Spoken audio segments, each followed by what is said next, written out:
All right, so you watch any high school showcases this week, Kenny?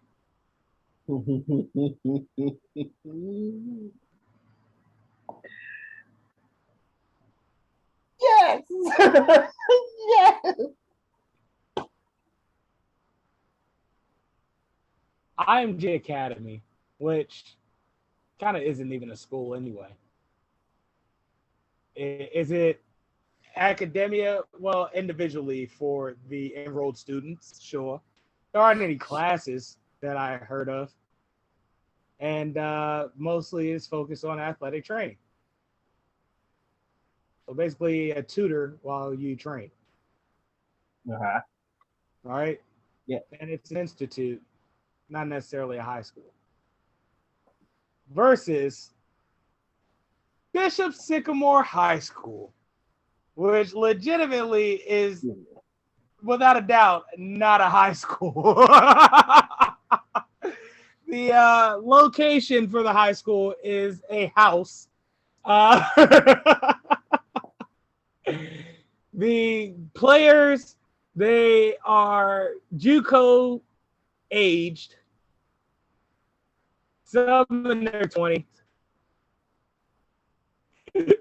Oh, what a tangled web we weave. Their uniforms ain't even branded. They look like they taped the numbers on and shit. Not tape the numbers on. They look like they got their uniforms from East Bay. Hey, that sounds like Forestville you're talking about. My bad. Nothing. but that's what it looked like. I'm sorry. And then all of that, they were sharing helmets. So and then on top of that, the head coach has a warrant out for his arrest.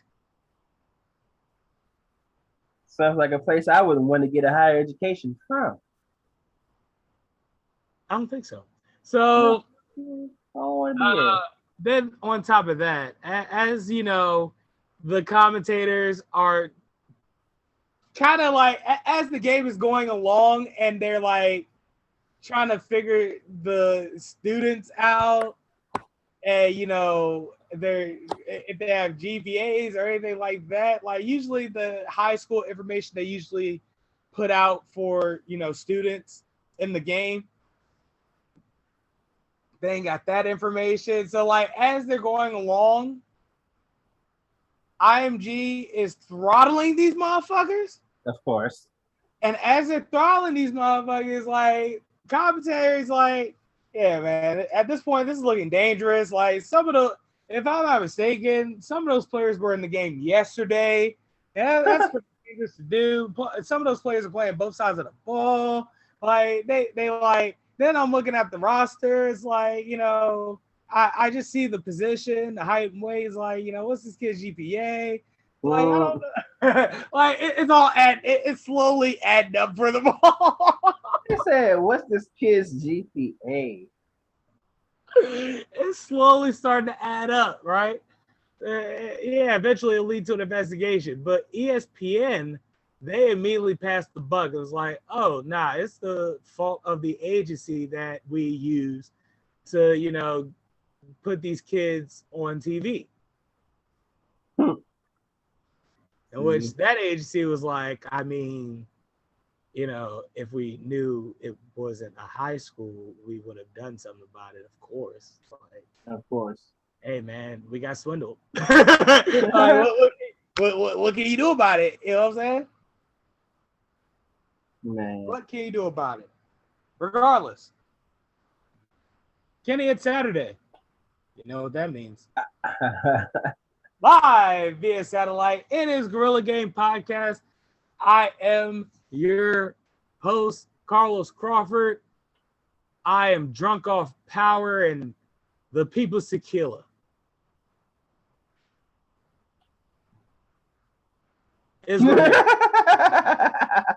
Alongside with me is my faithful co-host and good buddy, Kenny Whitaker. ESPN, how are you so bad at not knowing what's real and fake? Aren't you supposed to be like the top news source to know what's real? How do you not figure that out? How? Please refer to track 3 of Mac Miller's watching the movie with the sound off. Okay. I'm not real. However, Kenny, how are you doing today? This evening? Do I have everyone's attention now? That's all I can say. That's not what we agreed upon. However, before we get into that, Pin Count brought to you by Bad Moms. Tiff, if you're watching this and it's your birthday, happy birthday. Love you. Happy birthday to you. Happy birthday. I don't know you, but I hope you like my jig. Happy birthday. You should probably wait till Monday to listen to this, I guess. Is that your birthday yet? Oh. Happy birthday Monday. We're recording on a Saturday. Your birthday's on Monday. I still jig for you. Me and Nimmer Jones in the caravan. Ooh. Yeah, 5 yard. We're good. Yeah, as I was saying, number 1. What? So this past Monday on Raw, right? Yeah, Charlotte and Nia Jax fought in a number 1's contender match for the WWE for the Raw Women's Championship, and things got a little dicey in there. It started with a Samoan drop that Nia Jax did. I guess was a little too stiff to Charlotte's liking, because it proceeded to get to a point where, you know, Charlotte did something. I think it was like she sandbagged Nia, something to that effect, and Nia put her in a backdrop, like one of those drop back drops, where you like lift them up and just let them free fall that shit. Yeah. So then when Charlotte got up off that, right, she like slapped Nia or whatever. She was getting ready to like kick her, and Nia was like, "Nah, no, stop it." And 3-pieced her shit. Yeah, gave her a quick one. For shoot. That was not. Those were not working punches. Those look shoot. Yeah. All right. And for those that don't know, a work means, you know, fake or kayfabe, or, you know, work means they're actually working. Yes, they're actually working in the ring and they're doing their match. Shoot means they've gone off script for one reason or another. Shoot means nigga, this real. So I'll let everybody, you know, this be able to distinguish it. So after that moment, it got to a point where it just like was kind of getting awkward. Charlotte like half-assed going into the rope, and then like stopped in front of Nia before Nia like tried to put her in another Samoa drop, I guess. And then like Charlotte reversed it and put her in some awkward ass like Russian leg sweep arm breaker. It was the weirdest shit ever. However, they got their shit together and brought it home, and Nia won clean via pin. I'm just like, what? However, first things first, a couple of things I realized. Number 1, Devon Dudley is a executive producer. Whoa, really? That's kind of funny to me. You found that out today? Yes. Fuck you if you knew already, because you didn't tell me. So no, I didn't know at all. Oh, okay. So right. Please take back your mean. We're on the same page. We both found this out. Please take back your mean comment to me. I was just as surprised as you. I didn't know. All right, cool. I rescind that comment, and you know, like, it's still you know, a moment where we can rejoice and laugh about this, because Devon Dudley is a producer for Raw. Testify. And he testifies that the animosity went as far as in the ring. Nothing came out of it backstage, and they may be using that as fuel for a rivalry. Which is smart. Yeah, actually, it's pretty goddamn smart. Devon Dudley paid attention over the years. Yes, he did. Thank God for Devon Dudley. Absolutely. A real one. Absolutely. Number 2. Cam Newton's been released by the New England Patriots. We saw this day coming. Well, here's my thing, right?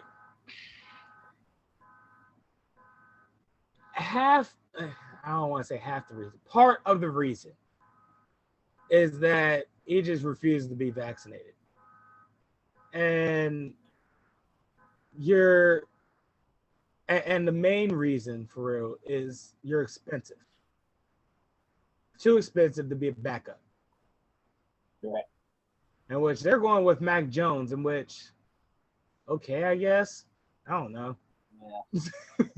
I still don't buy it, but I guess whatever. I mean, anybody can look good against second stringers, man. Like, That motherfucker is Steve Grogan with a pot belly. Get out of here.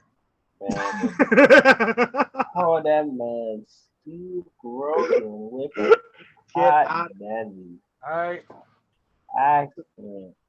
Let Juan tell you, he's the next Tom Brady. I don't let Juan tell me anything, all right? Because everything Juan tells me is sheer delusion, and I don't buy it. So, with that being said, it's like, on one side of the fence, I get it on New England's part. Yeah, he's too expensive to be a backup. If y'all really want to go with Mac Jones, I suppose. I think Cam is the better quarterback in the long run. However, if that's how they feel, sure. But I feel like this kind of could have been prevented. They probably would have been able to tolerate it if he was vaccinated, because it'd be like, all right, well, at least he shows that he's a team player.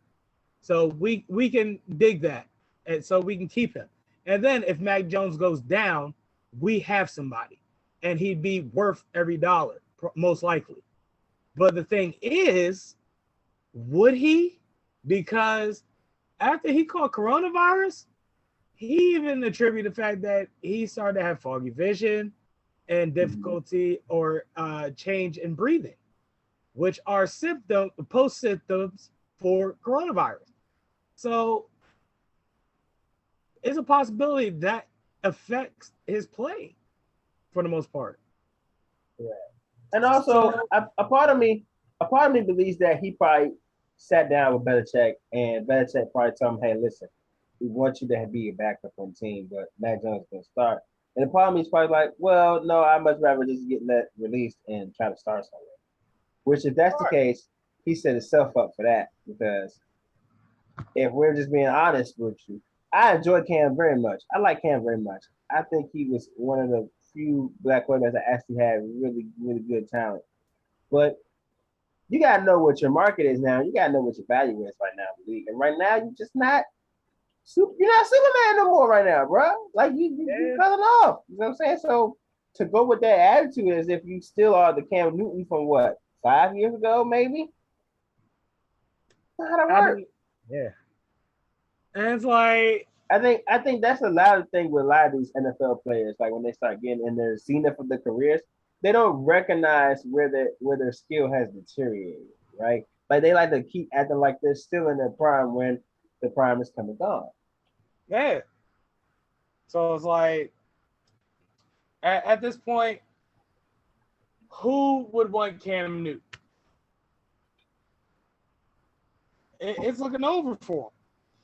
I mean, teams that jump out to you, they got QBs already.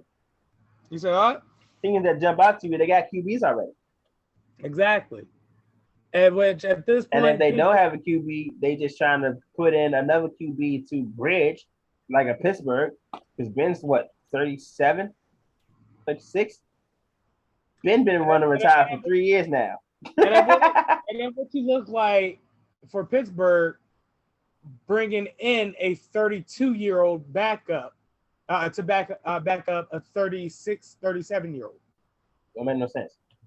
It's just nothing but age up there, right? Yeah. That's why, like with Colin Kaepernick, it's like, man, that ride's over, bro. Because at this point, everybody has a quarterback. Yeah. Everybody. And even if it doesn't look like they do, it's because they drafted somebody that could possibly be their future. Correct. And they're young. Like, I love Colin, but he's not gonna get another shot, bro. And we knew We've that already. officially made it into that transitional period. I believe that window is closed. So that I'm, it's over. I'm glad he's in Madden. You know what I'm saying? If you want to take him in Madden and play him. Oh, I gave him a ring before he retired. No doubt. Yeah, And he threw a touchdown. starting to be in franchise QB, that's over for Colin. It's over. No, he was my third string behind me and Kinez. That was hard. But he did get playtime because I, do a lot of formation subs and I like depth. Correct. But yeah, nonetheless, it's like at this point it's a wrap on both Colin Kaepernick and Cam Newton's career because they're getting over the hill. That's the thing. They haven't even gotten over the hill yet. They're almost at the top of the hill. They haven't gone over it yet. But it's like they're going to be the decline is coming soon. Exactly. They're going to be over it within the next year or two. So it's like, yeah, Correct. like in the position that they're in at this time, at this place, hey man, you might want to start looking in the analyst work or something. I don't know. Yeah. However, number 3. Whoosh. Well, guys, it was fun while it lasted, but NXT may end up sucking now. Why? Because DX no longer runs the show. Vince McMahon and Bruce Pritchard are going to run the show. And they're going to be focusing on your big strong men.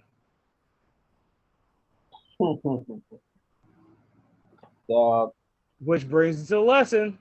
Old people just don't learn shit. Correct.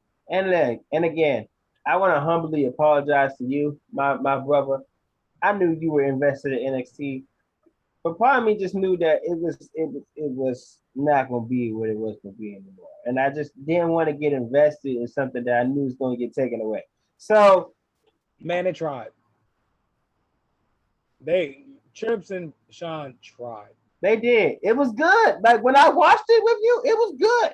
I won't act like it wasn't excellent, but I knew it wasn't going to last in years. And I am absolutely terrified of how the next takeover is going to be and how it's going to be set up, all of that. Because Bruce Pritchard, here's the thing, right? Something to wrestle about, the entertainment of that podcast is seeing where Bruce Pritchard fucked up. Yeah. Like he tells the stories in retrospect. And you just listen and you kind of pause and you go, so that's where I went left. Mm-hmm. You know what I'm saying? Listen, it's not Bruce Pritchard because Bruce Pritchard is a creative mastermind. Like absolutely. He has bangers to his credit. But it's like, man, you got to go out with the old and in with the new because it's fresher minds. If I want to be honest with you, angles. I would not. If I'm gonna be honest with you, I didn't even really watch something the rest about Bruce Pritchard. Like, I know what Bruce Pritchard is. I know he's good. Okay, I know he's got it, but Bruce Pritchard didn't attract my interest. And I'm just like, there's no indictment against him because he's paid his dues and he's done what he had to do with wrestling. Keep that legendary status. Don't tarnish it. Right, correct. That's what you want to do. I'll put it like this. Here is something to wrestle with. Here is working skull sessions. If you ask me to pick, obviously I'm going to go here. That's fair. So, would you like Stone Cold to produce a show? Yes, I very much would. Would In fact, Stone Cold produce a show? I don't know. In fact, if he wasn't so tied heavy to WWE, I would love to see him in AEW. Nah, I don't think that's ever gonna happen, bro. I know it's not gonna happen. Of course, it's not gonna happen. That man Stone Cold is a part of WWE legacy. He helping hold it together at this point.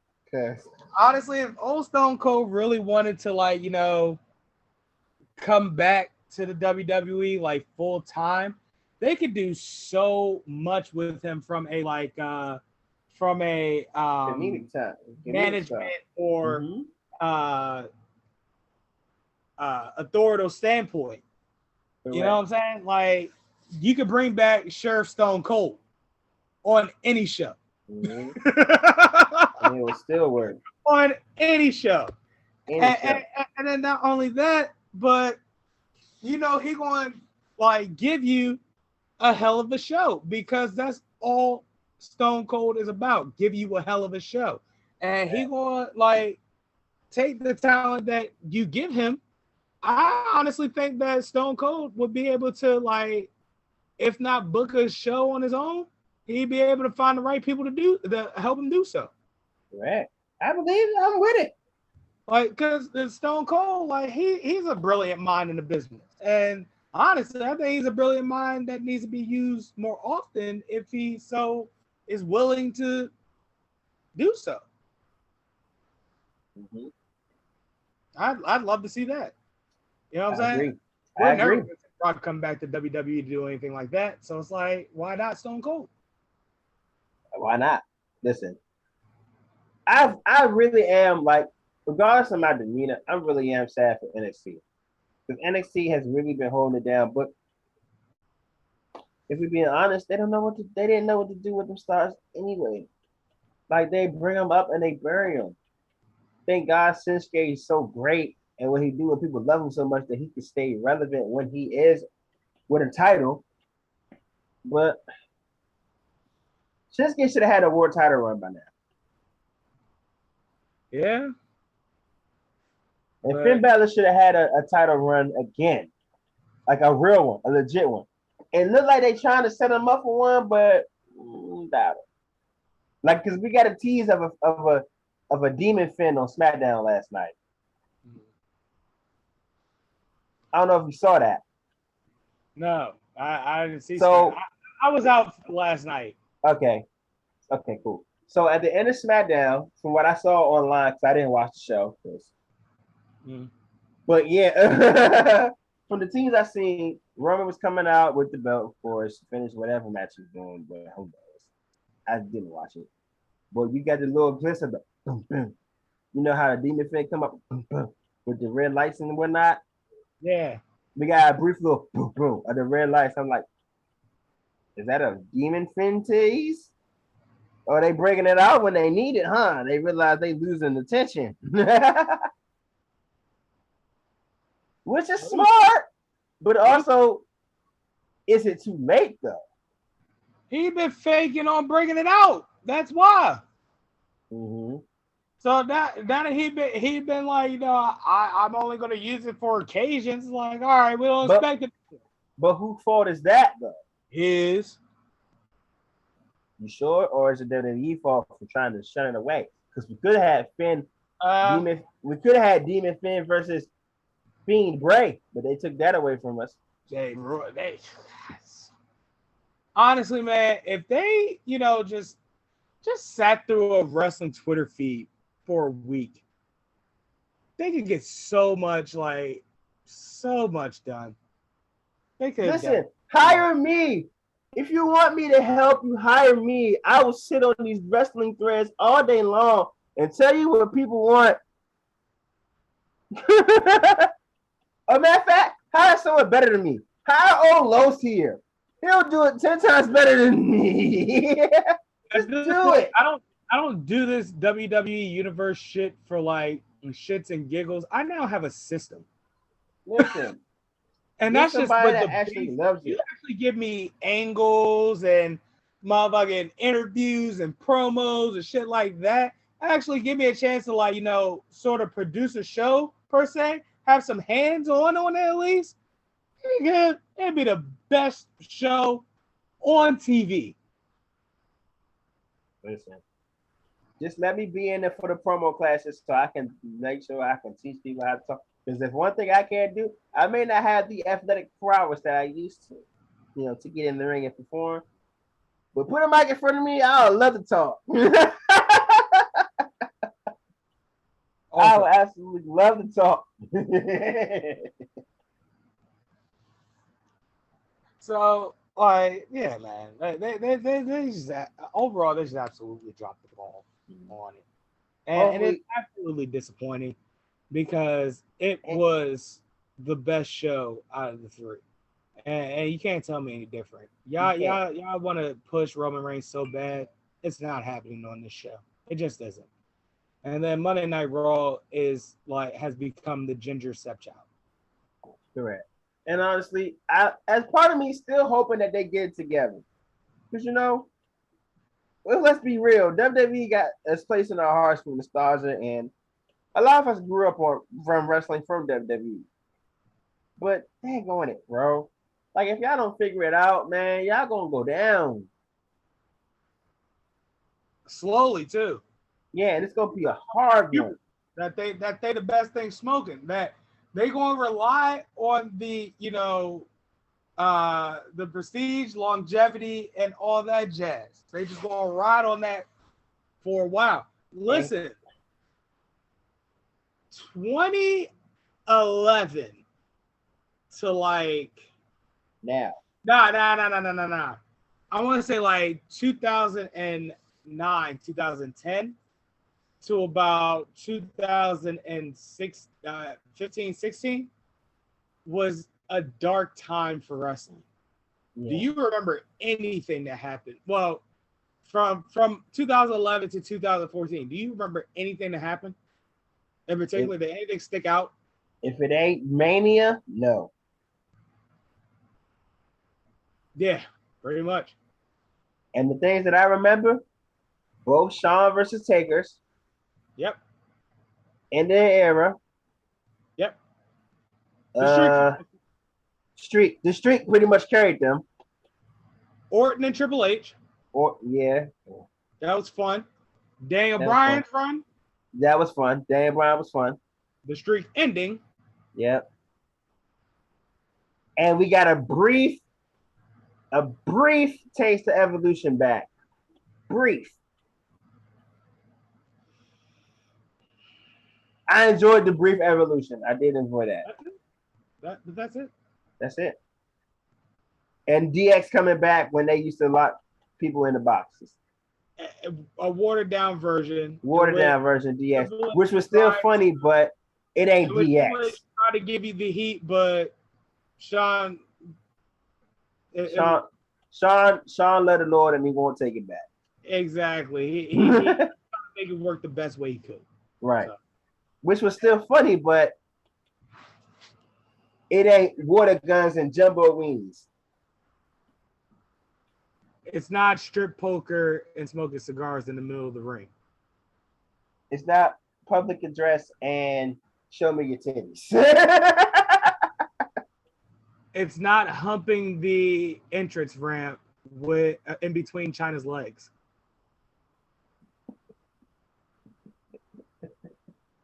It's not Merry Christmas from DX.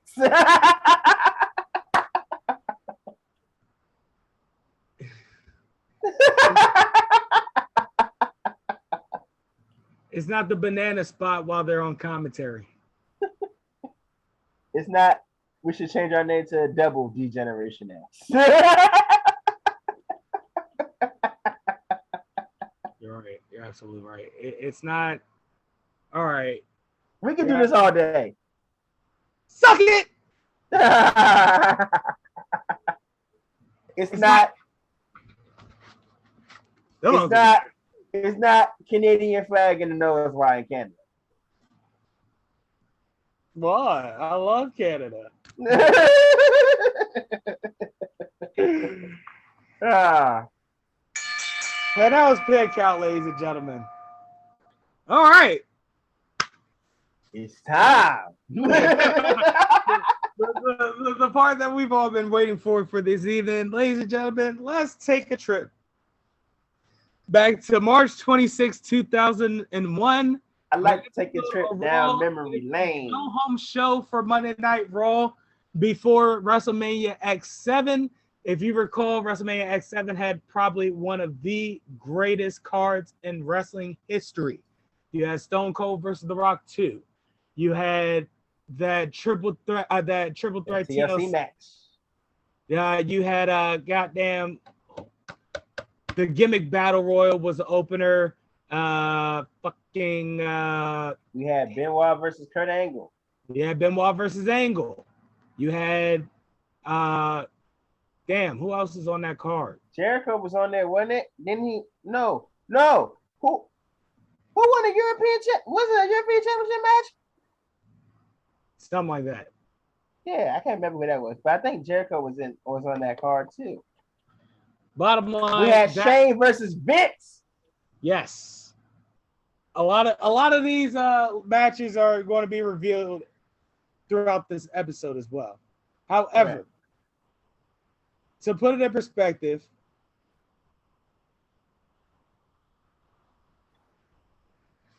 WrestleMania X7's card was, well, to give you the results.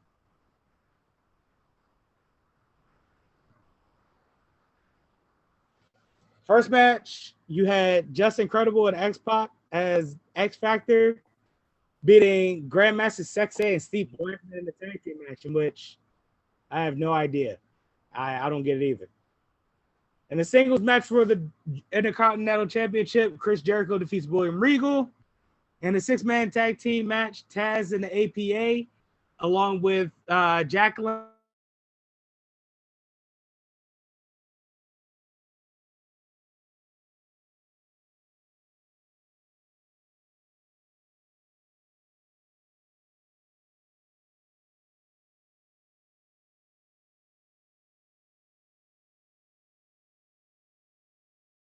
Singles match for the WWF Women's Championship. China beats the absolute. Oh, wait, my connection's unsafe. Yeah, there we go. Can you hear me? Yes, sir. All right, cool. In a singles match for the WWF Women's Champ. Oh, also, you were absolutely right.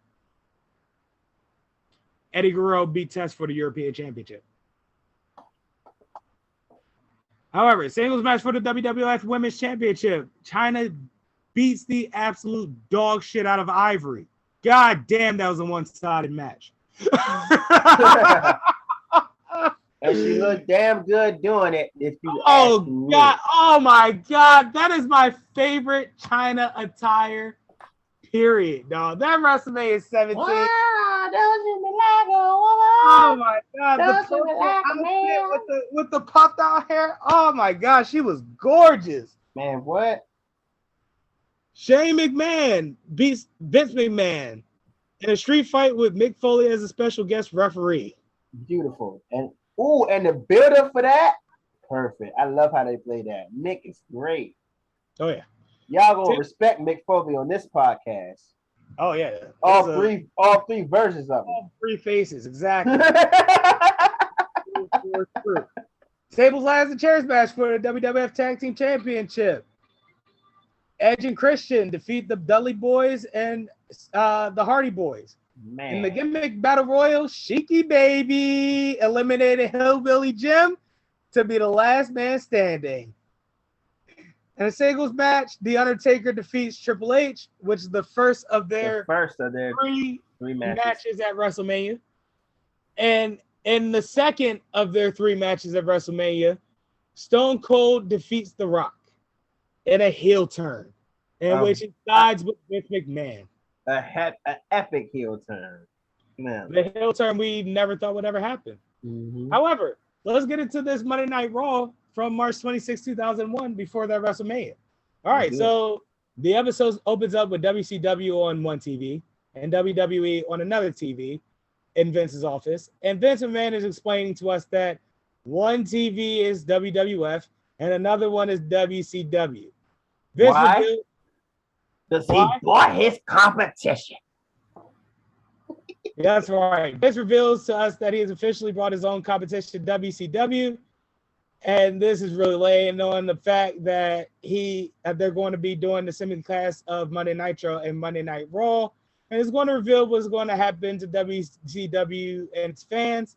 He's really laying the foreshadowing at the end of this episode 2, by saying that he's got a jet. No. A dose of lethal poison. No, he didn't say it this time. But he foreshadows at the end of this episode too by saying that one man will make history. He also refers to how Jeff Jarrett spells his name JARRET, something like that, whatever. And he should start spelling fuck Jeff Jarrett. And he should start spelling it. Don't piss me off, slap nuts. ONNEE gone. I said that's a good one. And then we get the motherfucker Raw opening. Yeah. This shit goes crazy. No, that's not it. Dang. What's the light to the light to this all to me? That's all. That joke go crazy. It's my life in the box into the beat. I'm sorry, you can see that joke as soon as you hear it in your head. Go ahead.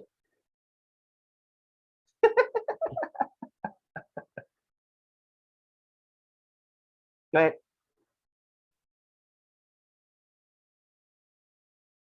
Fun fact: the opening song and the song that plays when the fireworks going off at the beginning, those are two different songs. That's not the same song. Correct. It's not the same song. That's crazy. I did not know that. I added the additional note that WWE New York was trash, and I just know it. Yeah. After looking at it, you're like, what are you gonna do? Seemed trash to me. All right, so good old JR, Jim Ross, and Paul Heyman are on commentary tonight. Keep that in mind. All right. And then opening up, Kurt Angle comes out talking about how giddy we the fans are about the big news, but he thinks the news is the fact that he doesn't have an opponent for WrestleMania. Wait a minute. Wrongy. Wait a minute. Before we get there, I don't know if you said it or not because you cut out for a second, but the first thing I noticed when it came on, someone on the side holding a Confederate flag sign. Whoa. I'm sorry? Oh, yeah, someone was holding a Confederate flag sign. Oh. Different era. Whoa. Like, this is allowed? Y'all put that on TV? Okay. You got to understand, this is a different era. Yeah, I watched that. I was like, don't like that person. He said, I don't like that. Very different era. So I had the note that Kurt Angle is so hilariously milquetoast. Bro, he's so fucking corny. It's awesome. However, Chris Benoit comes out and strangles Kurt. No. Chris Benoit comes out and tells Kurt that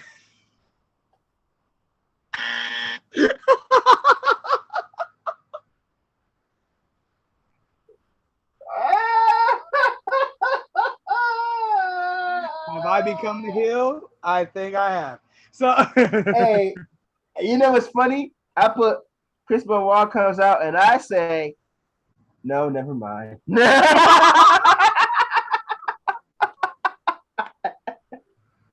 How ironic that I couldn't help myself. How ironic indeed. Fuck it. I'm off my high horse. So Chris Benoit comes out and tells Kurt he has some good news and some bad news. The good news is that he also doesn't have an opponent at WrestleMania, and yet somehow that's also the bad news too. I don't get it. I said, okay, all right, fair enough. So Benoit's promo on Kurt is pretty redundant, and we probably should have paid attention to that. But he did have a hard ass line by saying that he's going to make Kurt tap, tap, tap. Oh, it's true. It's true. Then Kurt asked if Canada even has an Olympic team. And I say, Kurt Angle says he'll never tap out to that stupid little crossface. And of course, Benoit makes him tap out to the crossface. I was going to get there. That's Kurt accepts Benoit challenge. And vows that he was not going to tap out to the crippler crossface. And that Kurt being called a technical wrestler was an insult to Kurt. Well, now the face being ran. Benoit primes Angle for the crossface. Angle slips out of grip to immediately grab Benoit's ankle. And now we have a clinic for a brawl. But bet that Benoit got that crossface slapped on. And it was tap, tap, tappy until Edge and Christian came the bail Kurt out. Yep. And Team Ash out here. Meanwhile, back in the office, Vince is watching both Nitro and Raw along with Trish Stratus. In which I said, oh dear. I say, I got Vince in the back with Trish Stratus. I said, my word, Trish.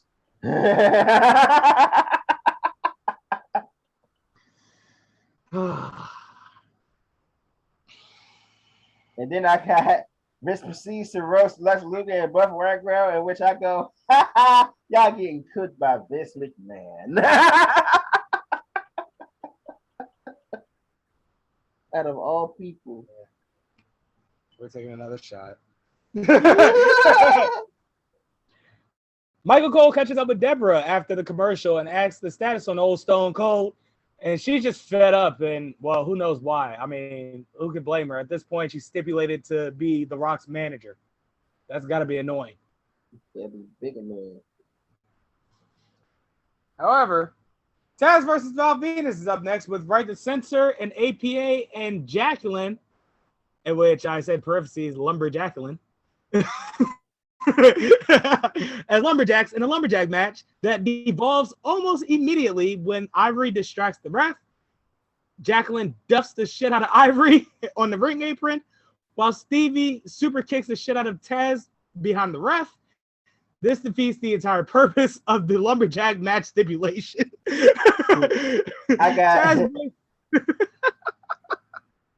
I got Taz versus Right to Censor Val Venus in a lumberjack match.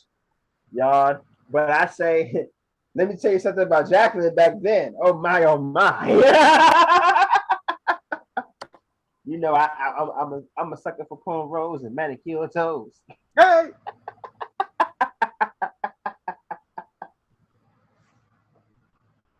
I'm a sucker for cornrows. Suit goes.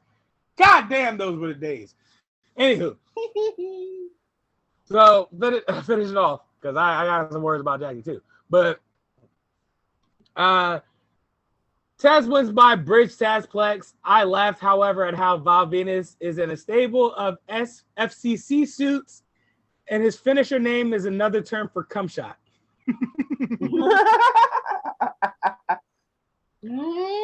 Also, I said in parentheses, hey, yo, remember when Jacqueline had her titties out?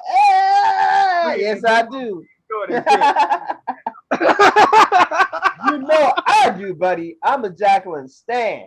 I love me some Jacqueline, buddy. Let me tell you. Made a 3-course meal at his baby mama house. Hey. She wanted me to change for all my changes in the couch. Hey. Back at the office, Vince gives Regal a match and proceeds to seduce Trish, in which I had the push on that one. Yeah. Before you say that, I got this, and this is funny to me. I say, Tommy Maddox in an XFL commercial. What a time to be alive! What a time! It's funny you said that, because meanwhile my note says WrestleMania moment by Snickers Cruncher. Parentheses. Remember when those dropped? In parentheses. No. In a moment is Pete Rose being chokeslammed by Kane. Pete Rose would be a double Hall of Famer if he didn't get banned from the MLB for life for betting on his own games. Then I also said, Doink the Clown is in the crowd. If you look at Doink the Clown's early work, you'll notice that his evil clown gimmick was a little dark, and not only the character, but in his matches as well. Right now, he's just a crowd being. He's just in the crowd being a clown that you see at a kid's birthday party. Just a shell of himself. A shell of a man. Then I said, it's funny you say that. I say, Paul Heyman sounds really upset about this gimmick battle royal.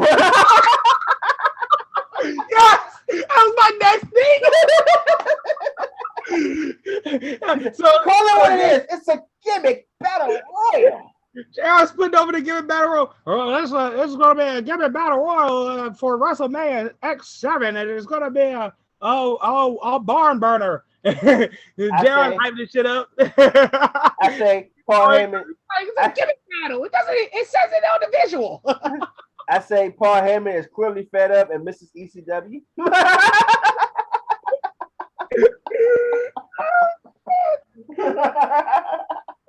Hey, Paul, you just need to shut the fuck up, all right? You just calm the fuck down and take my lead. Whole time Paul's like, this isn't extreme. I'll give you an extreme ass whooping if you don't shut up.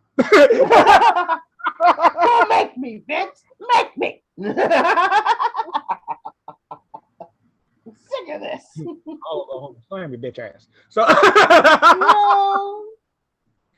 Commissioner Regal was an active commissioner, which is awesome. I love active commissioners. To warm up for WrestleMania, Regal demands one of the Hollies. Well, he gets crashed with Molly alongside to come out. Hey, let me tell you something about Molly Holly back in 01. She had the wagon, boy. Woo! That wagon. Boy, she was carrying that wagon on, boy. She had dragging that wagon. Yeah. We're gonna cut off my bell because you know what time it is.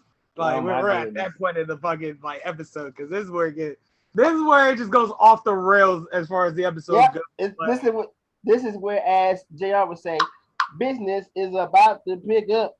Exactly, because also I said that thing got me feeling genetically imposed. Boy, that thing, Molly had the yeeks, boy. I say, Molly Holly, when you working with some magic, you magic. Got me feeling different. So Crash is in the ring holding the Intercontinental Championship. I don't even remember him being Intercontinental Champion, first of all. Oh, no. But all right, whatever. So Molly's on the apron. Crash gets ready to hand over the belt while telling Molly he's about to show how it's done. Regal goes, "Oh, you motherfucking thought!" Fucking elbows his mama and Crash Holly out the ring and drags Molly in. I said, "Oh shit!" I said, "Oh no, he's gonna warm up for WrestleMania, Molly Holly." I say, Regal clearly has a clear game plan of how to warm up for WrestleMania. I said, "Oh no, he's gonna warm up for WrestleMania, Molly Holly." I said, J.R. Heyman on commentary. Don't tell me he's called out Molly Holly to a tune-up match. I won't tell you, but that's what's happened. Regal springboards Molly into the cross-legged STF, and Crash comes and saves her, and then he takes it instead. But then Doink the Clown comes out of nowhere and beats the shit out of Regal and puts him in the walls of Jericho because Doink the Clown is Chris Jericho. Yeah. I go, Chris Doink is doing the Jericho. I'm like, well, duh, it's Chris Jericho. Oh, it's Chris Jericho. You are beautiful on the inside. So the demo god. It's the demo god. My God, it's the demo god. My God, it's the demo god. Business is about to pick up. Oh God. So back at Vince's office, he has one hand waving into the TV screens and one gripping Trish's thigh. That fucking sicko. So it's funny you say that. I say Vince cooks Dustin Rhodes, then proceeds to describe breasts while looking at Trish's titties. And even though I agree, I don't think Vince should be doing this so well.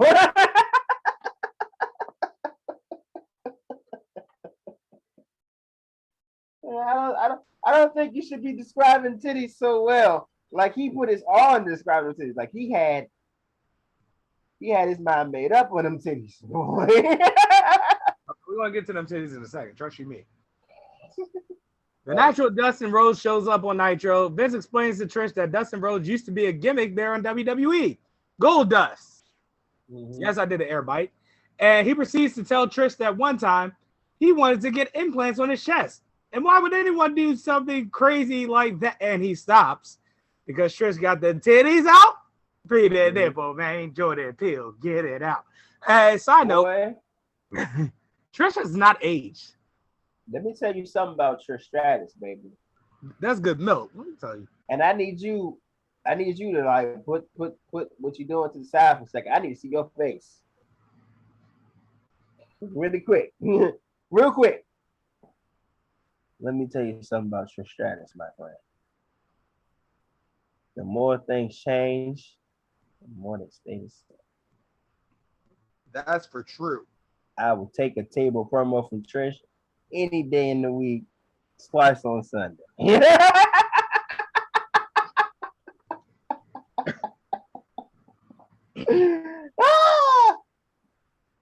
You are a fucking fool. Move us forward. Okay. Let's start off by saying Goldust was a wild one, but he wasn't meant to be. He was just going to be a narcissistic director of movie buff. Like, that was the original idea. Correct. He was going to be like an asshole, like, director of movie buff. Like,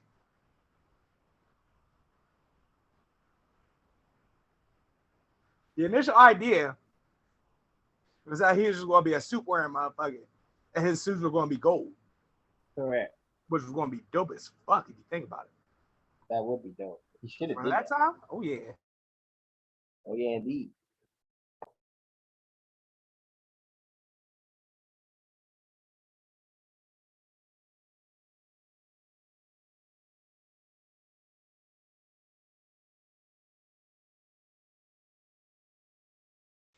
So on and so forth.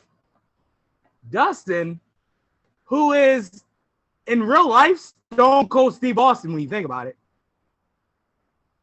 Beer swilled redneck that, you know, enjoys driving ATVs off-road. Cool. He was still down to do it, though. And he really got to do it once he realized he can gain heat from any phobias that came with this kind of character. You know, because, you know, people are homophobic. But it's like, correct. We don't know what exactly he is. That's the mystery of the character. Androgynous. So he's androgynous. Perhaps he got a little too into it in retrospect. So into that, then with the whole implant idea, to confirm that he was not like that, this wasn't a rib, like he wasn't just fucking around with Vince. They asked Terry if, you know, she knew anything about this.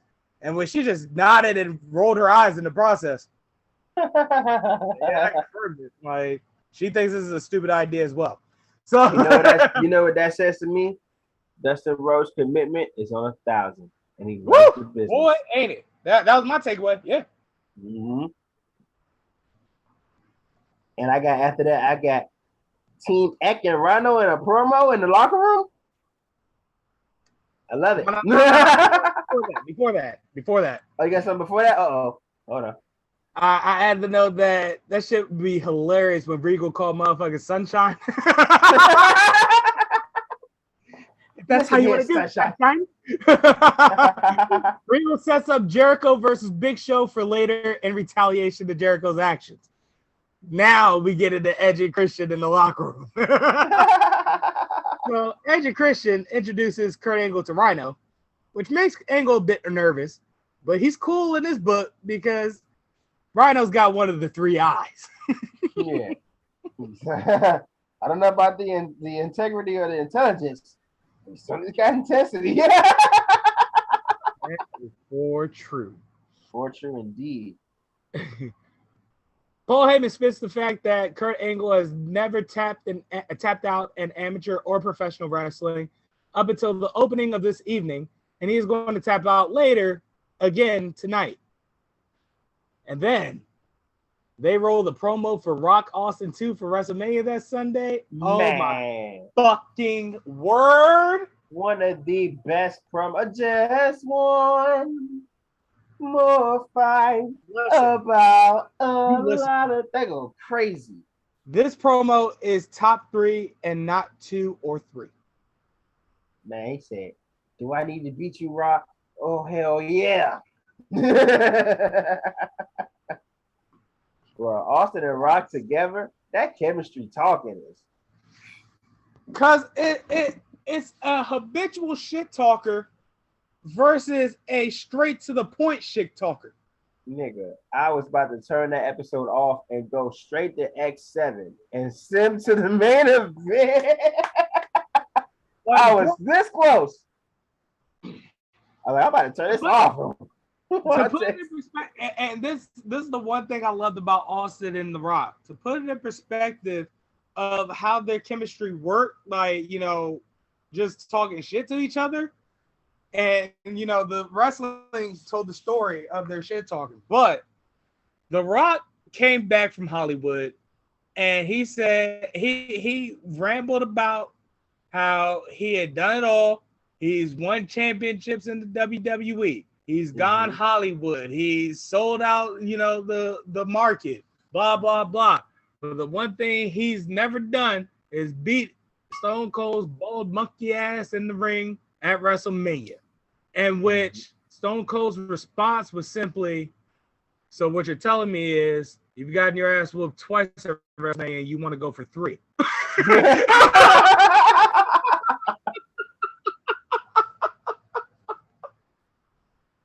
Hey.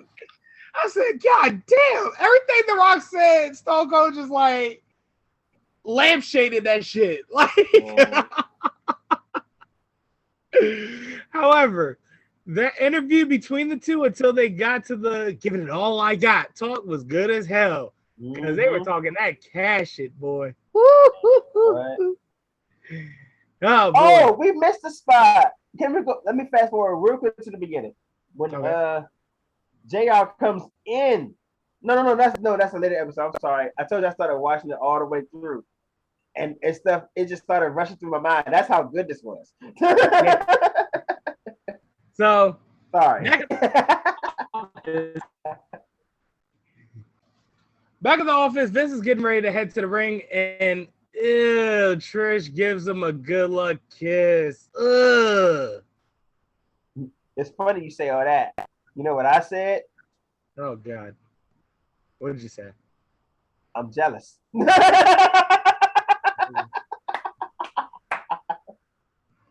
See, Vince lips don't deserve them lips. Them lips should be over here. To this day.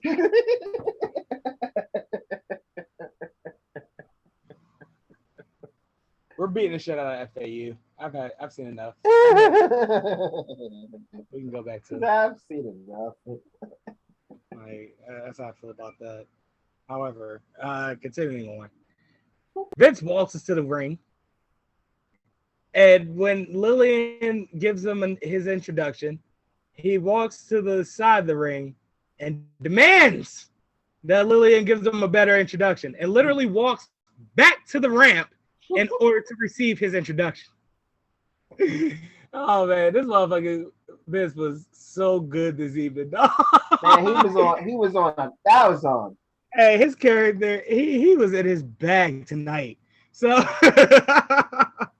Vince announces to everyone that he's bought WCW. Tom Warner is begging them to take WCW off their hands, but he won't.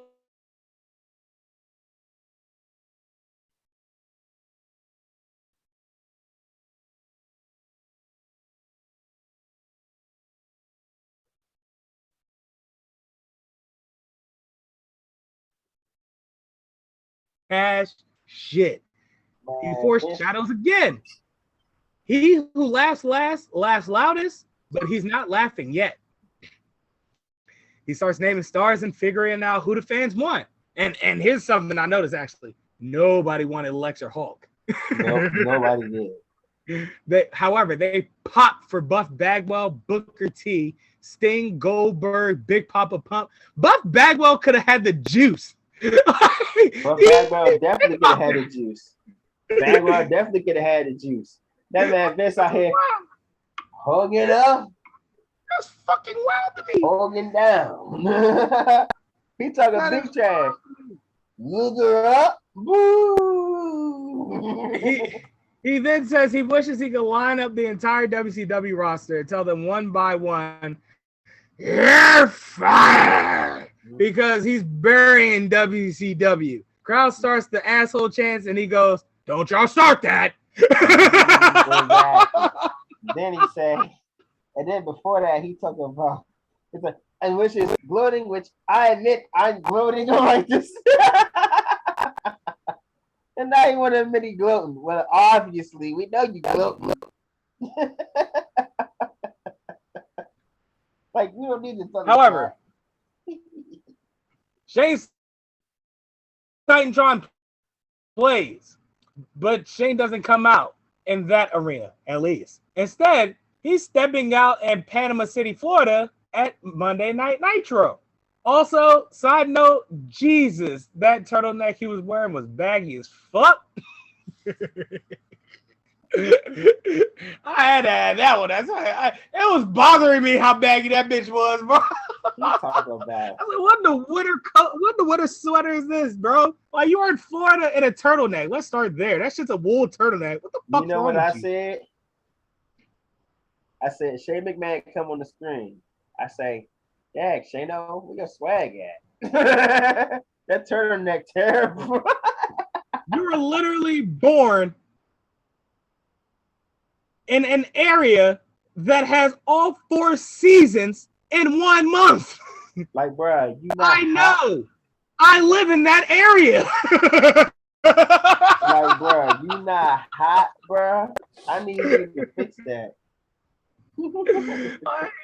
You should be prepared for all seasons, like all types of degrees, dog. Okay. You shouldn't be prepared by season. You should be prepared by degrees. That's how Gaithersburg gets down. You know what I'm saying? So Shane asks questions that shows that Vince got absolutely too fucking cocky and proceeds to give us one of the greatest moments in WWE history, revealing that he signed the contract before Vince and therefore now owns WCW. And Vince is sick.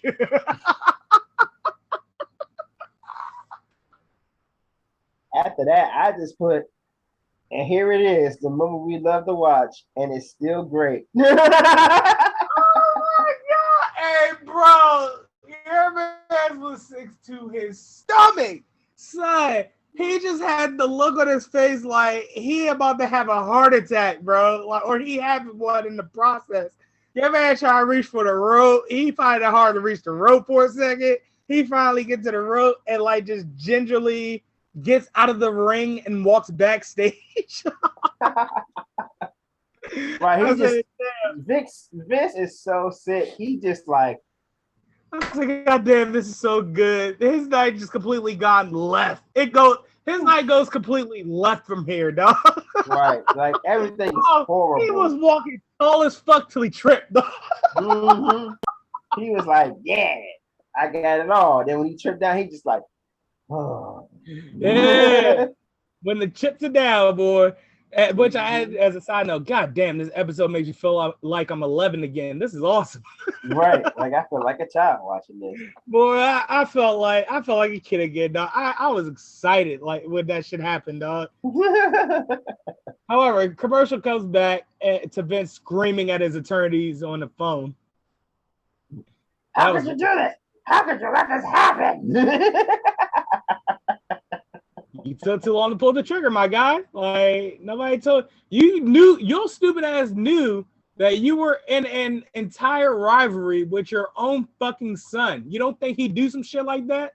And that's what you get for underestimating your opponent, you jackass. Mm-hmm. So, didn't the dude say, I'm gonna have to turn himself, walk down at WrestleMania and sign the contract? I'm like, boy, you doing way too much.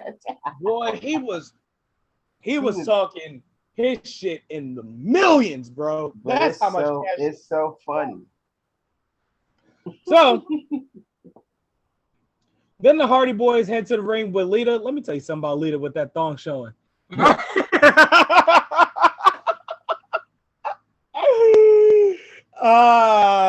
11 times out of 10, that shit went crazy. Boy. It feels good to let you have a moment like that instead of just me. boy, I used to have the hugest crush on Lita back in the day. I see that. That song attributed to it. Yeah. So Chris Benoit comes out to a different version of his entrance that we remember. I don't know if you noticed that. Or yeah, network, it right? threw me off. I was like, what the hell music is this? It's a distinctive sound, like you know, it didn't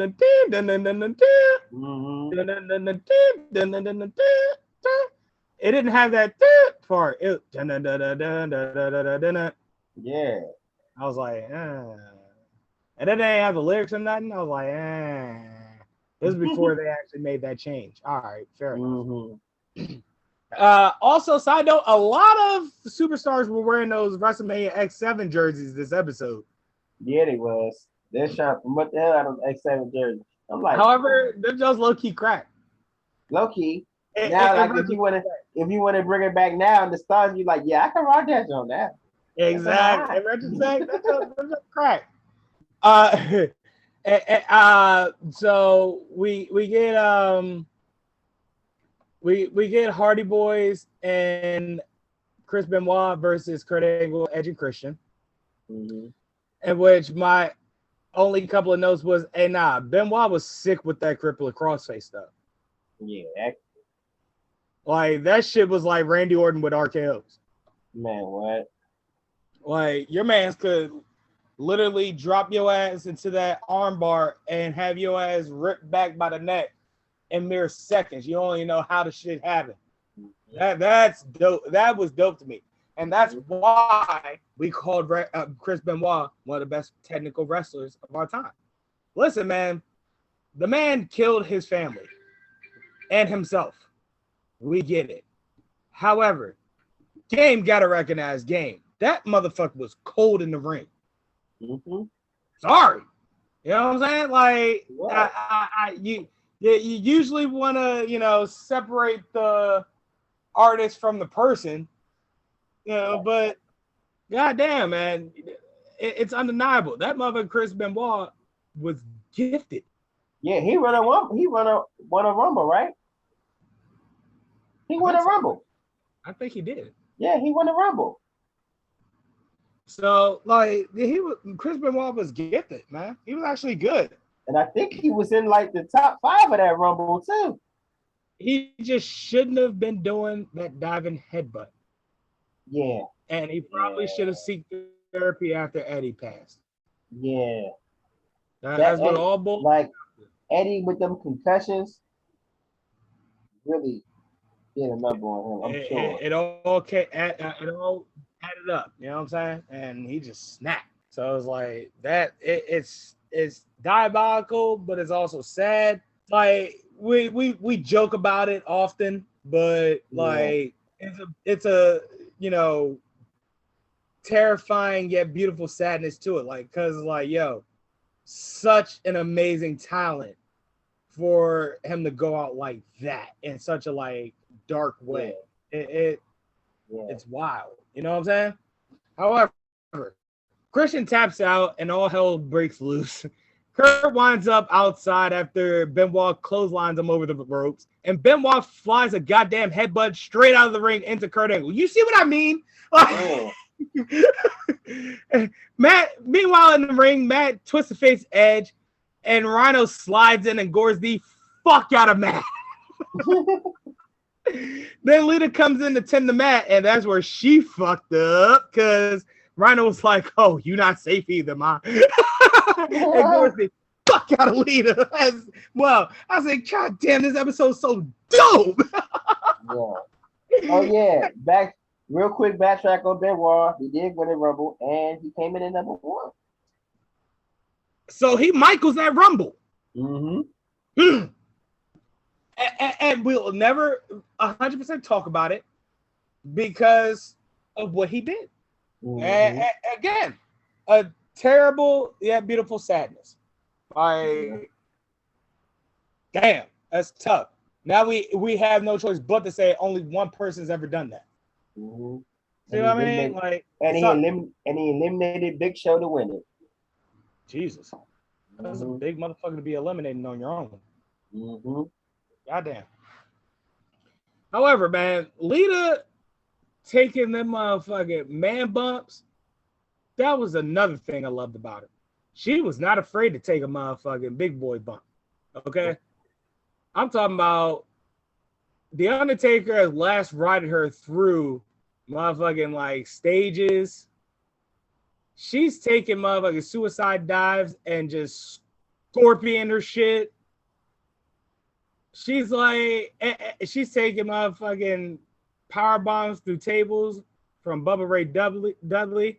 Sure, Mae Young has done all this at age 90, but still, the shit is still impressive to do when a woman does it in general. Mae Young was just always with the shits because Mae Young was that bitch her entire career. They was taking bumps like that more often than now back then. So yeah, a lot of exactly. So yeah, no, like that's why it was so dope whenever she took bumps like that. Like she taking bumps men usually take. You know what I'm saying?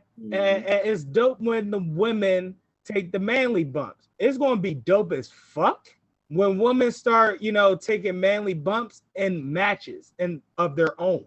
I'm talking about. I want. It's fucked up to say, but yeah, everybody said don't do it. Don't do it. At least through it, not off of it. At least through it. I'd love to see that shit, but we're never gonna see no shit like that. But still, you know what I'm saying? Like we'll likely see a woman go through a cell wall. That's a possibility. Yeah. If it hasn't happened yet, I think it has happened. I think Sasha did that to Bayley actually. Yeah, I think that just happened. That takeover one time. So yeah. Yeah. All right, there we are. So the Destruction Boys are in the promo. Undertaker does the talking. Apparently, Triple H took a vacation for the week, and Undertaker is not one bit surprised, given what Triple H did to Undertaker the week prior. Side note, why were we calling Stephanie all kinds of sluts, bro? Like, she got date drugged into marriage. Did we forget that? Well, I didn't even think about that. I forgot it. Yes. That's the problem. Yes. And basically got Stockholm syndrome. Like we're just completely forgetting that, and we're calling all types of. Wow. Anywho, yo, but I digress.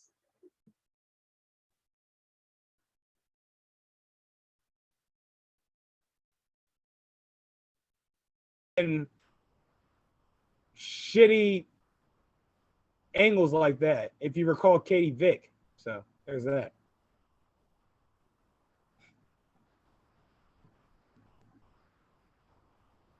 You know, it's funny you say all that about Taker promo. You know what I say? What? Undertaker cuts a promo with more words than rest in peace.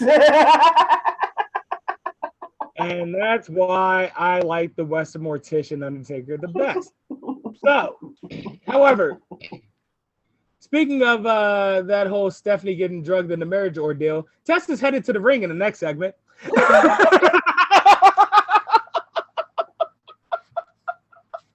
That is a horrible segue, but it's a funny segue. I don't like it. As I continue to laugh. Oh, shit. Oh, that's funny. Yeah. You know what's funny? You say that, I say this. I say Tess comes out for his match, and all I think is, damn, you could have been Hunter.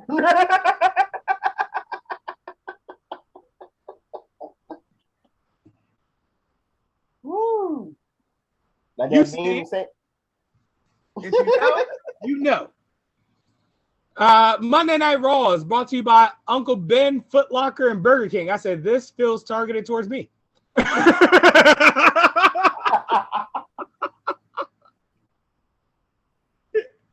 Wanted all three at once, just right then and there. I could use a pair of shoes, right? Like, I don't know. Maybe I did need another pair of Jordan flip flops. You right. You are absolutely the fuck right. You know I'm what? gonna get this motherfucking $5 Whopper meal and make a bowl of rice and go along with it. We're gonna have a night out of this. However, X-Pac steps out with Albert. I didn't remember this X-Pac theme that went off, but it was trash. Like, yeah, I definitely was like, what X-Pac theme is this? I said, this shit is awful. Also, I can tell that X-Pac is on one, whatever that one is. Like, he on one. Yeah, I say X-Pac comes out with Albert with a different song that I remember. I go, what the hell is this intro? Literally. However, yes, sir. The special guest referee in this match. Why? Who knows? Who cares? We have an Eddie segment, so you know it's going to be hijinks. You know what I'm saying? And you know what I say? I say, yes, Eddie was the greatest slow count ever.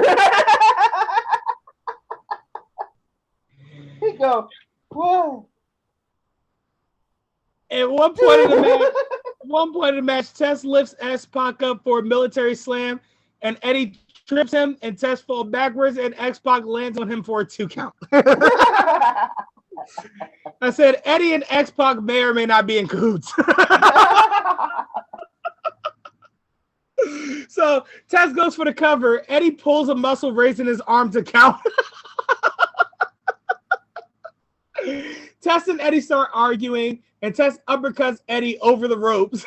And now Eddie saw the shit out of that uppercut. There is Test and us. Eddie said, I flipped over the motherfucking ropes.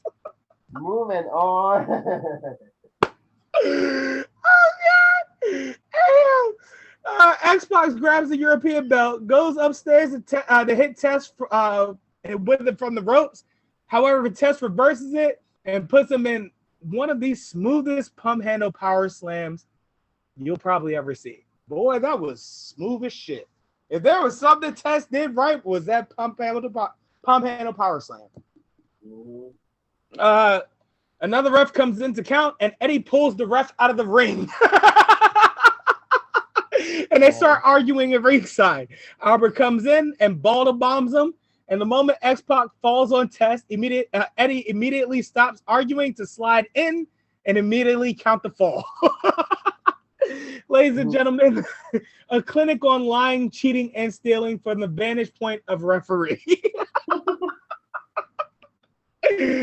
Oh, yeah. Also, Eddie and Test fought at WrestleMania. That's why he was special guest referee. There it is. That's why. Regardless, I enjoyed the hell out of that segment because Eddie Guerrero. So we go backstage. Michael Cole, Stone Cold, thoughts on teaming up with The Rock tonight? Oh, Stone Cold. Walk away. So Foley was fired, according to Heyman. What's he doing here? Well, first off, to plug his book. Right. Second, to vacation in Cleveland. That's cap, but really. Yeah, man. I said, hey, holy Foley with the greatest cheap pop ever. Oh, Foley loves his cheap pops, bro. And I can't think of another place to vacation than here in Cleveland, Ohio.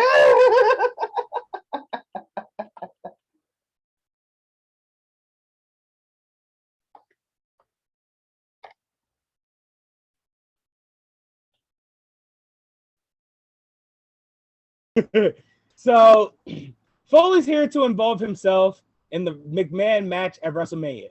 Vince comes out, still sick from earlier, ready to call police on Mick. So Mick reveals through a recent history lesson that he covered his ass with Linda before Vince could fire Mick as commissioner, and he signed a clause to referee the Vince and Shane match at WrestleMania. Mm-hmm. Obviously, this isn't Vince's day. Yeah, Vince just can't win for losing. Poor Vince. Like, it's terrible.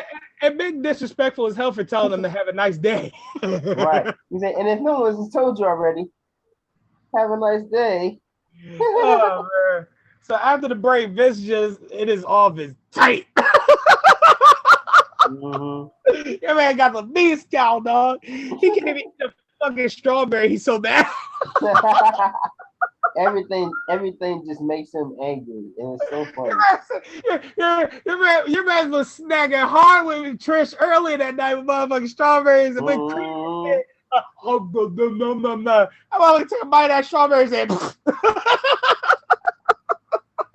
that thought was just nasty. That man ain't getting nothing but those strawberries. Just sick. So next we get the match that Regal set up in retaliation earlier that night, Jericho versus Big Show. I added in my notes, Jericho hasn't missed an entrance music ever. No. Yeah, you know I got you.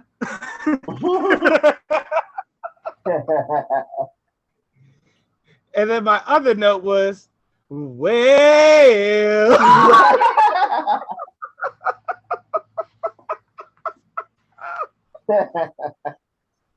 It never gets old. It never gets old. Nope. However, midway through this match, Kane comes out and starts washing Big Show's shit. Then Raven comes out with a trash can lid and proceeds to beat the shit out of Kane with it. I'm talking about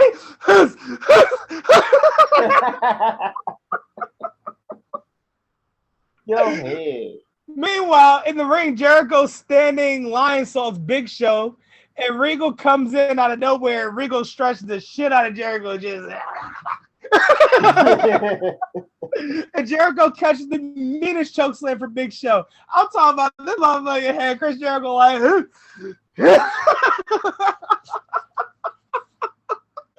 he hurled that motherfucker down.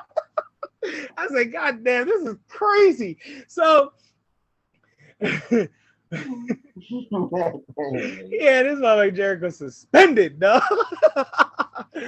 So, and then after that match, we go to a segment of good old Rocky walking in the arena looking for old Stone Cold when he sees a stand and asks for directions. Now, keep in mind that The Rock speaks in third person.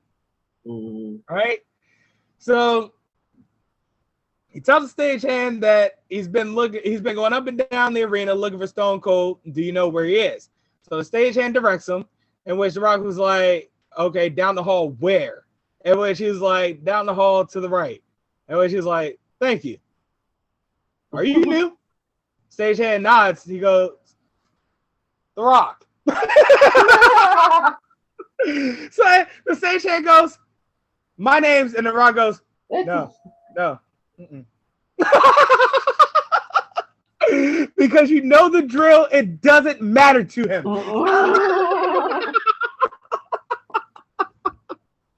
I said, that's fucking genius. He didn't have to say it. He just said, no. You know,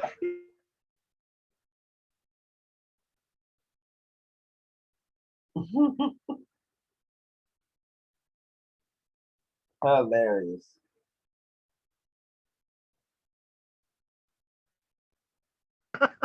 That's how I felt about that interview. However, Rocky finds old Stone Cold and Deborah, and they establish their grounds of teamwork this evening. The Rock doesn't want to tag with you, and you don't want to tag with The Rock. So you don't mess with The Rock don't mess with you. Understood? Yeah, that's understood. But you understand that after the bell rings to end the match, all bets are off. You want Damn right I do. And Stone Cold nodded in the direction to let them know they're done here. I was like, God damn, this is the shit I missed, bro. Mm-hmm. Oh, I understood the fuck out of the feeling. So he go to a little advertisement. I said, "Shut boy RD was going crazy back in the early 2000s with the overstuffed ravioli, bro." They had Chris Jericho eating ravioli on the beach and shit.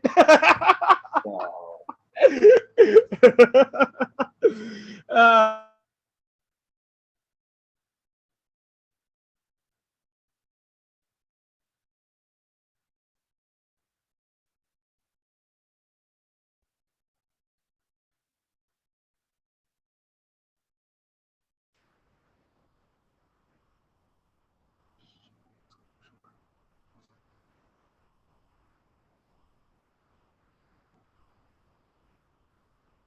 yeah. You hear me? Can you hear me? Yeah, I hear you now. It cut Man. out for a second. But All it right. does that. I just be patient. So as I was saying, before I was rudely interrupted by my god awful connection, Brothers of Destruction's connection entrance will always beat them coming to the ring together, hands down, man down, Yeah. easily, because that shit always crap. Because you get Kane entrance, and as soon as he hop on the apron, instead of him going to the ring and doing the arm raise, he'll step on the apron. Boom! Dead man walking. Keep rolling. Walking. And he come out in the motorcycle and shit. That goes the craziest. If there was anything I enjoyed about that biker taker gimmick, it was that. Right. Anytime he linked up with his brother. Mm-hmm. Because it just like, at that point, it started to like show their contrast. Like, it was literally like, you know, your older brother being your older brother and you being you. Like, y'all different, but y'all still one the same. Right. You know what I'm saying? Like, you don't necessarily 100% know, but like, you get the point. So I get the point. Of course, I don't know because I ain't got no siblings. So it's like yeah, like it's like yeah, you're taking a whole new persona. You're much cooler. You're the cool older brother now. You know what I'm saying? Right. And like, you still have your younger brother. He's still doing him, and he still got his swagger about him. And then when y'all link up, that shit's dope. However, I said The Rock's entrance is so fucking cool. The camera angles make him look like fucking Superman, dog. Like it's like this. He had the motherfucking WCW championship at the time. No, he didn't. I lied.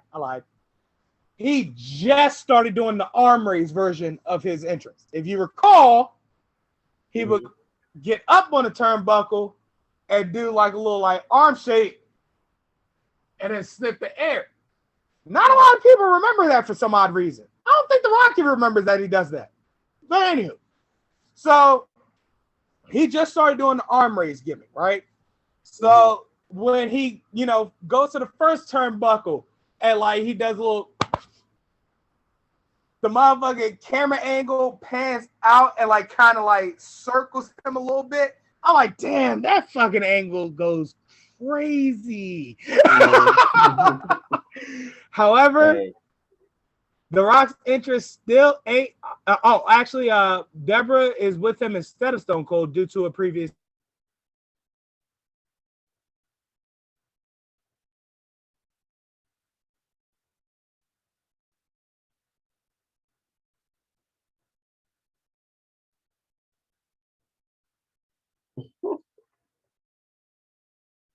Oh boy. Dog, I thought I was in for a treat seeing The Rock doing the motherfucking arm raise and shit. I'm like, dog, this is like the vision of greatness. Greatness looks like, if greatness like had to be like captured in one moment, it's The Rock's entrance. And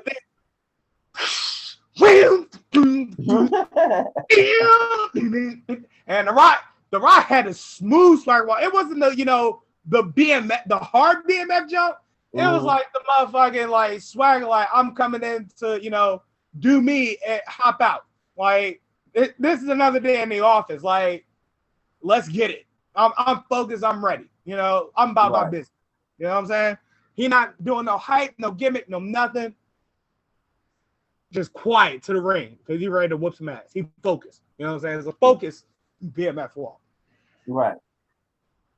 Main event tag match between the four of your biggest superstars on the go home episode before WrestleMania. I wonder how this ends. I predicted a finisher fest. That's why. We're getting all the hits from these four. When Triple H slides in with the chair while Taker sets Austin up for the last ride, I guess he's back from vacation early.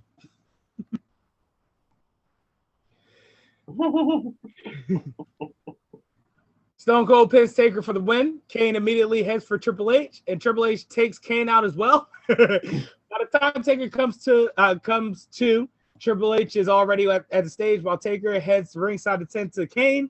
I looked at the timer. I said, here it goes. We're going home. They got our asses for 3 more minutes.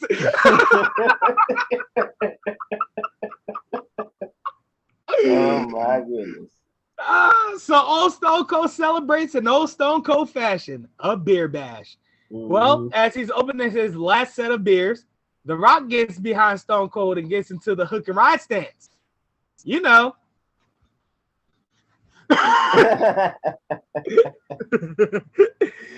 While Austin faces 4 more beers.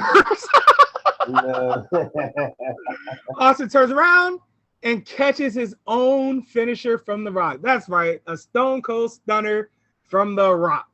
Rock demands another beer from ringside as he grabs an unopened one that Stone Cold initially had.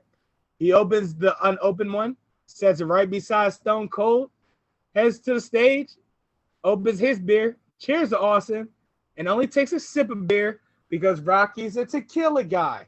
You know how choruses get down. We be on our Brahma bullshit.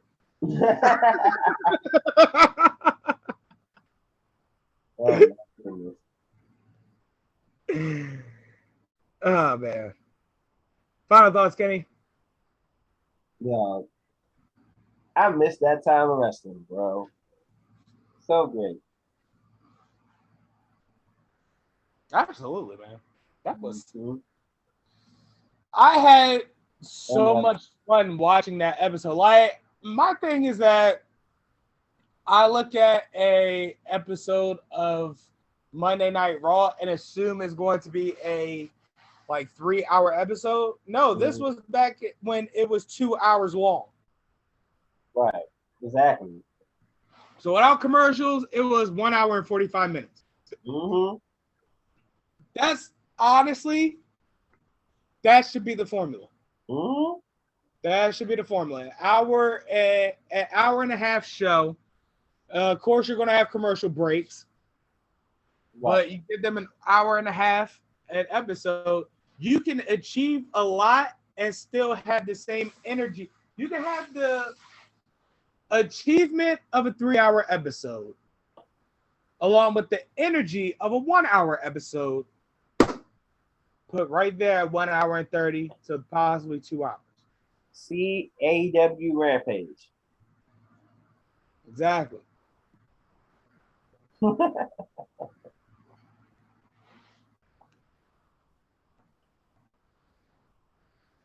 All right, my final thought is this.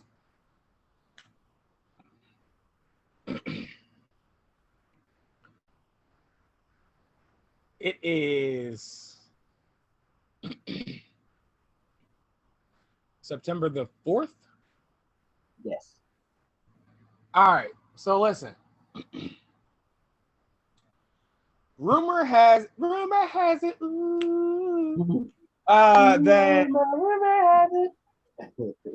that The Rock is going to come back for Survivor Series. And I bring that up because I hope it does happen.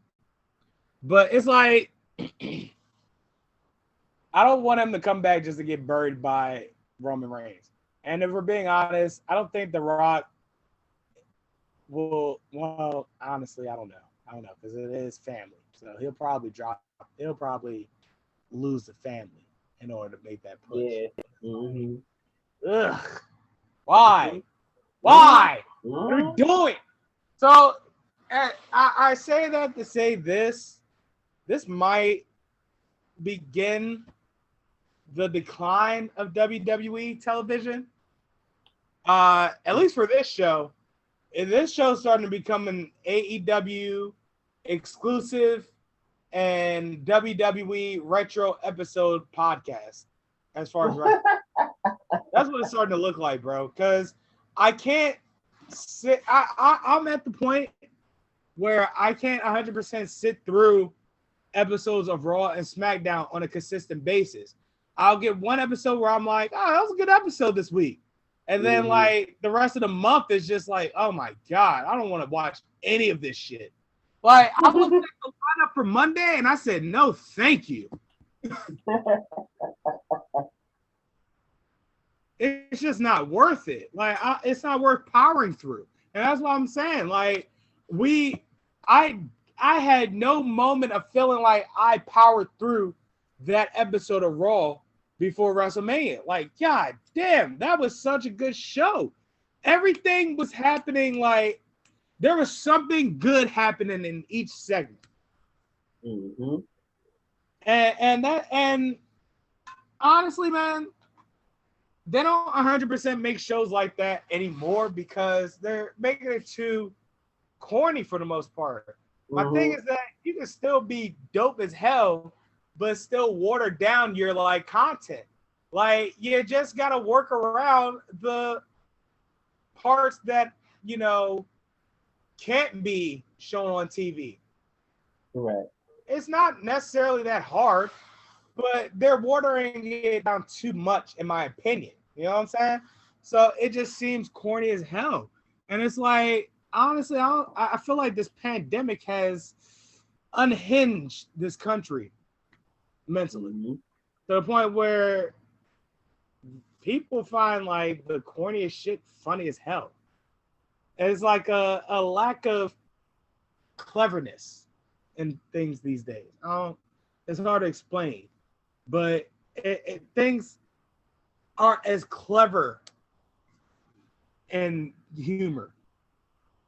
Yeah, but sometimes the most clever things come in the most simplest ideas. So if you're able to take those simplistic ideas and make it clever, then all power for you. But if not,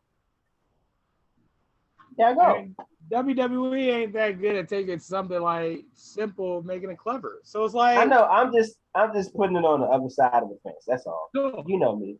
So it's like I can't sit and try to force myself into watching an episode of Raw or SmackDown and come late September NXT because I already know or have an idea at least of how this is going to go. And it's because y'all trying to bring back the strong man, the like big beefy muscle Brian Cage looking motherfuckers. And that's only like a part of what AEW got. Y'all not doing this right. Plain and simple. People are not into a show with just one niche. You got to have a little bit of everything. And Trips and Sean had a little bit of everything because NXT ran like a indie show. And that was the charm of NXT. You're fucking up that charm. Why would I want to watch that? You gotta look at things from the perspective of the fan. Yeah, you want to create a direction, but you also got to give the fans, you got to give the people what they want. Except Excalibur says this shit every week on AEW. You got to give the people what they want. That's the bottom line of it. If you stop giving the people what they want and just try to force shit down their throats, like you're going to take this shit and you're going to like it because we're fucking WWE, and who the fuck else are you going to watch? Well, we're going to go watch AEW. Or we're going to watch Impact even. We'll start looking for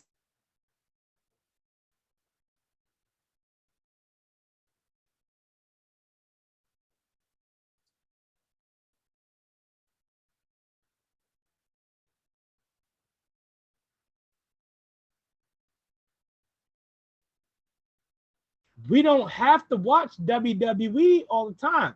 We just simply do so because it's on TV and that's the simplest access to wrestling you can find.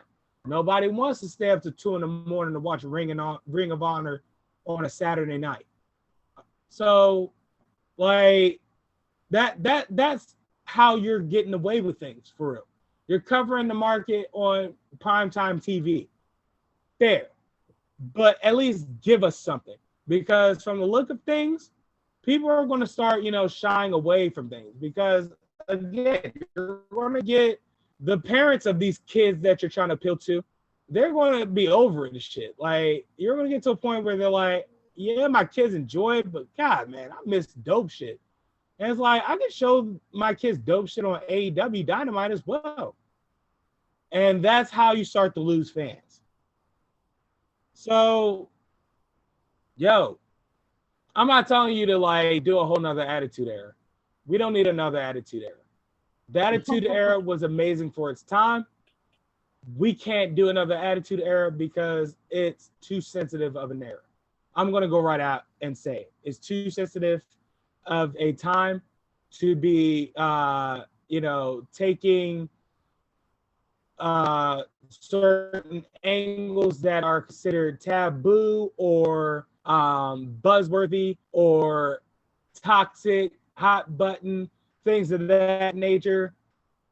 We can't take things and make like that and make angles like that anymore. Why? Because that's going to piss a lot of people off. You're going to trigger a lot of people. You're going to offend a lot of people.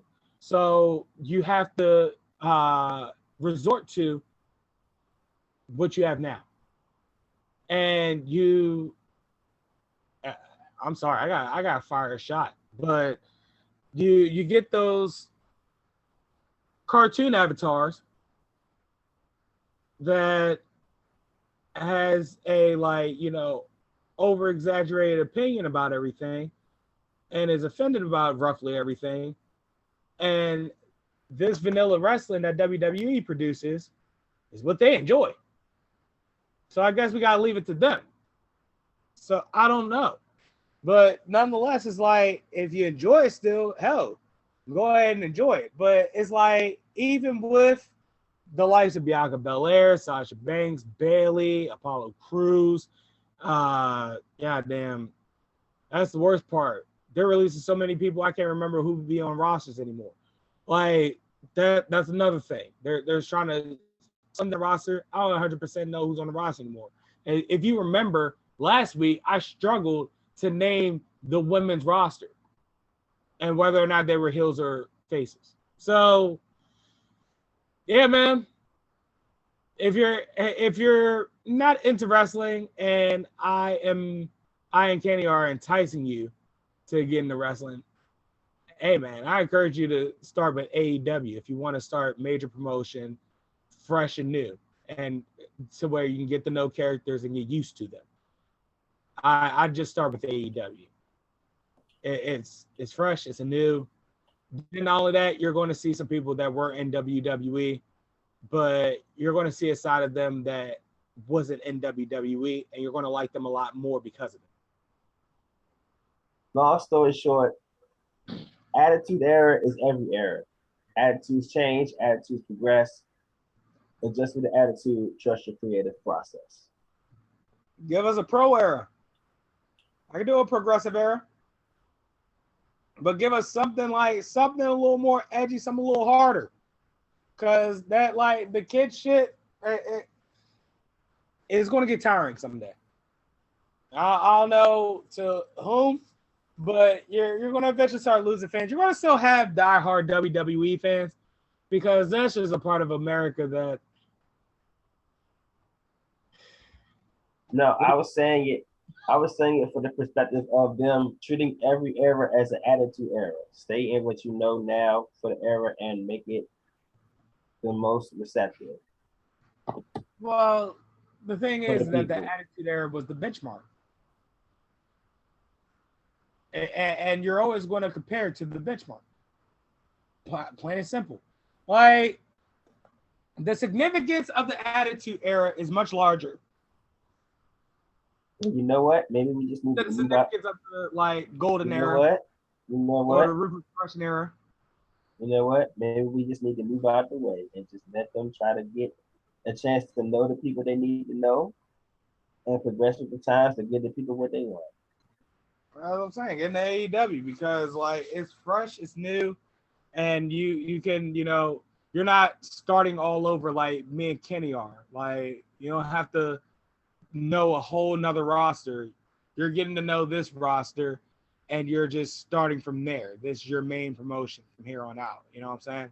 With WWE, I'm sitting here remembering rosters for 3 different goddamn shows. And then I'm trying to remember AEW rosters, in which I can remember better than I can remember the WWE roster. That tells you something, don't it? I'm sorry, WWE. I tried to ride for you for as long as I could, but you are the Atlanta Falcons of wrestling right now. Well, you are good, but y'all don't really want to do great. So that's my final thought. Bring it on home, Kenny.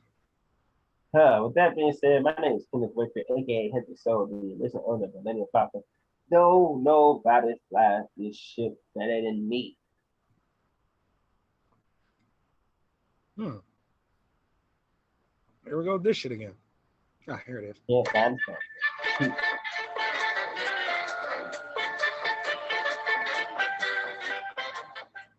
23 skidoo, 24, 25. AKA the last Black Jedi. No different. Only different in your mind. You must unlearn what you have learned.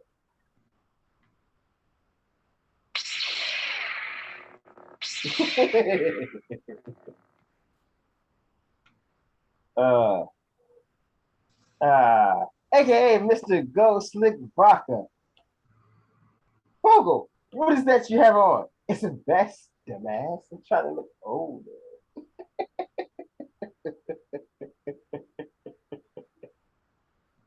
It's so hilarious. You think you are, Aladdin? Take out the vest. But anyway, in on Fogel throughout that entire fucking movie, and I loved it. They just had jokes from Fogel. They cooked that man. They torched your man, dog. In honor of football season returning, aka Lamar L. Jackson. It's a triple option. Watch the Tampa 2.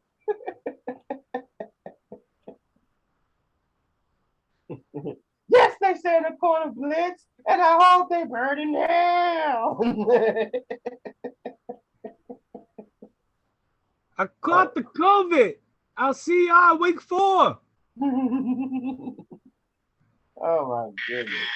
You know what? I can't stand this. That's terrible. Buddy, I am 4 shots in.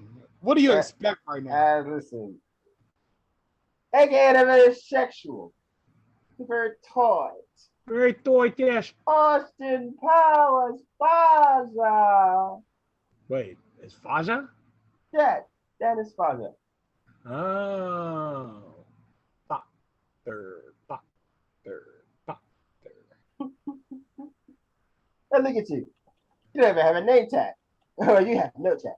Why don't you just lay down now? Just lay down. Just lay down.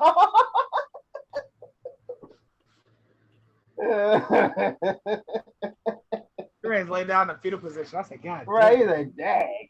He's like, oh, he's good. That's not how this works. He calculated all this. He's like, it's just me, a regular ass motherfucker, just trying to earn a living here. I'm trying to just take care of my family. I want no business with this. And we're against a spy legend? Nah, I don't want those. I don't want it. Oh my goodness. You can have that. Bring it all home, Los. I shall, God dadgummit. As soon as I can find the fucking, there it is. Yes, so to bring it all home, my name is Carlos Crawford, AKA on top of the WWE corporate building with Kenny after we spray painted the building with crude drawings of gorillas. It's Chin Music Charlie.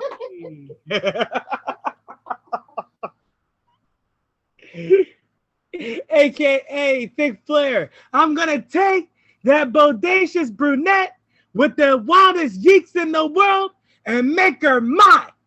Woo! AKA Zach Miller.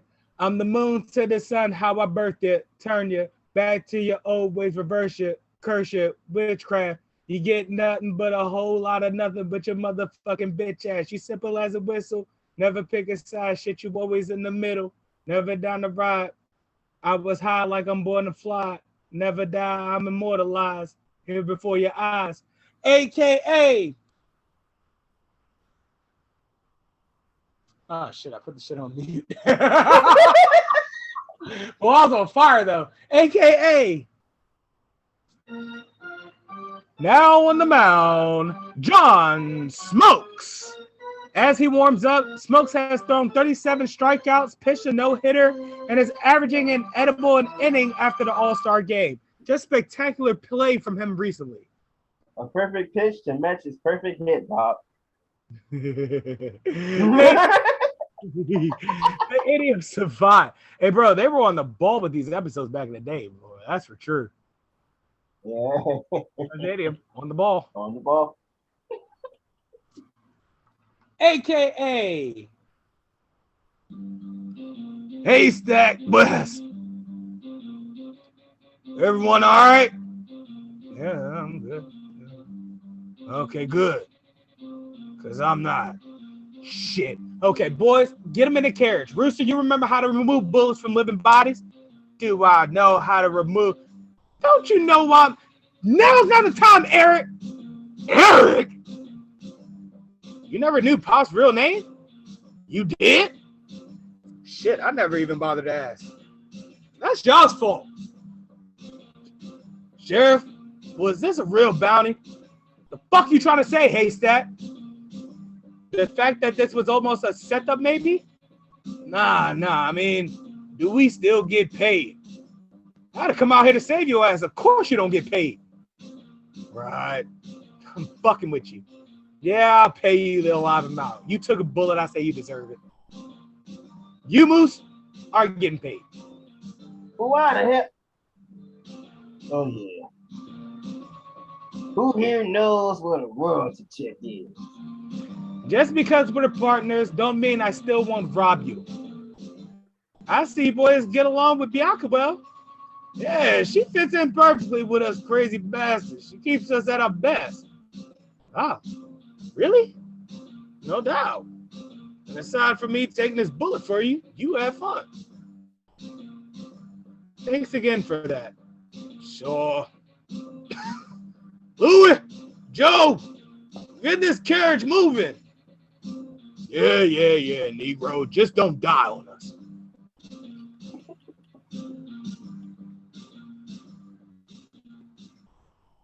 Clearly, he has jokes. Hey, ladies and gentlemen, that was episode 153. We're 2 episodes away from our bracket episode. Kenny, you want to tell them what we're going to do for episode 155? If I can recall correctly, it is going to be greatest entrance songs.